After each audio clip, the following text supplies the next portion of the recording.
What up, world? What up, world? Check this out, man. My neighbor, new friend Draco. Boy got that Pontiac. I believe it's a GXP.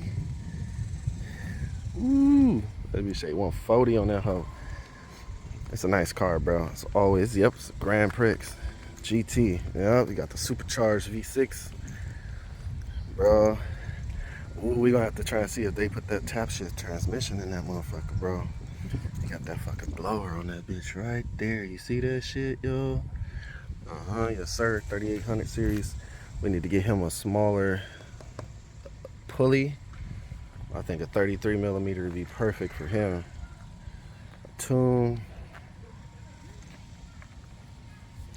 Yeah, I think he'll be happy with that from the get. That's a big ass fucking truck air filter though.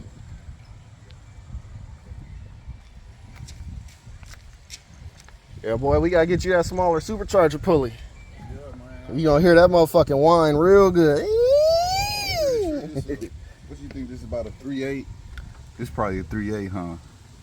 Yeah, almost I want a that 4. 3.4. You want like a 3.3. For real? So something small, but then when you go, I think lower than like, cause I seen some dude on YouTube put a 3.3 on there, but he didn't get that much more of a time because he just put it on there and then ran it and shit. You got to get a tune. Get all that shit tuned, right? Get a tune. Did you do you did your exhaust already, right? Nah, I didn't. I'm gonna try to this week though. This right here aftermarket. Yeah, big ass truck filter, man. That right there aftermarket. You stole it out of that Ford right there, didn't you? Damn near. Hey, though, those motherfuckers breathe though. These right